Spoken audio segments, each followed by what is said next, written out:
We don't walk away from our allies. We stand with them. স্থানীয় সময় বুধবার Ukraine, Israel ও তাইওয়ানকে বিশাল অঙ্কের সামরিক সহায়তার একটি বিলে সই করেন প্রেসিডেন্ট জো বাইডেন। এ সময় বেশ উচ্ছ্বাস প্রকাশ করতে দেখা যায় তাকে। ইউক্রেনকে সামরিক সহায়তা নিয়ে যুক্তরাষ্ট্রের কংগ্রেসে কয়েক মাসের অচলাবস্থার পর এ সংক্রান্ত বিলটি মঙ্গলবার সিনেটে পাশ হয়।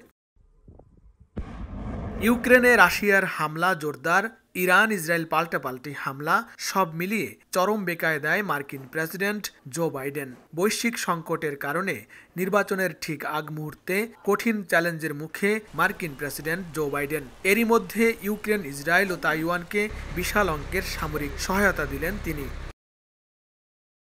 $9,500 কোটি মধ্যে $6,100 কোটি দেয়া হবে ইউক্রেনকে। এছাড়া ইসরায়েলকে দেয়া হবে $2,600 কোটি। আর চীনের হুমকি মোকাবিলায় তাইওয়ানের সামরিক শক্তি জোরদারে দেয়া হবে আরও $800 কোটি। এই ঈদে দেশ জুড়ে কেনাকাটার ফুর্তি হবে শুধু বিকাশে, সাথে ডিসকাউন্ট কুপন, ইনস্ট্যান্ট ক্যাশব্যাক।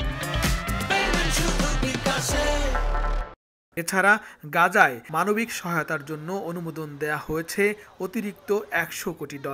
সহায়তা বিলে স্বাক্ষরের পর সাংবাদিকদের বাইডেন বলেন, রাশিয়ার অগ্রযাত্রা ঠেকাতে ইউক্রেনকে সাহায্য করতে যুক্তরাষ্ট্র এখনই নতুন অস্ত্র এবং সাজ সরঞ্জাম পাঠাতে শুরু করবে। It's a good day for America, it's a good day for Europe, and it's a good day for world peace, for real.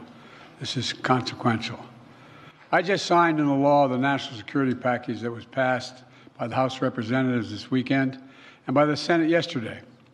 It's going to make America safer, it's going to make the world safer, and it continues America's leadership in the world, and everyone knows it. It gives vital support to America's partners, and so they can defend themselves against threats to their sovereignty. ফিলিস্তিনিদের উপর নির্বিচারে গণহত্যার মধ্যেই ইসরায়েলকে যুক্তরাষ্ট্রের বিশাল অঙ্কের এই সামরিক সহায়তা নিয়ে শুরু হয়েছে ব্যাপক সমালোচনা। গাজায় যুদ্ধবিরতির দাবিতে যখন বিক্ষোভে উত্তাল যুক্তরাষ্ট্র, ঠিক সেই মুহূর্তে এই সামরিক সহায়তার বিলে সই করলেন বাইডেন।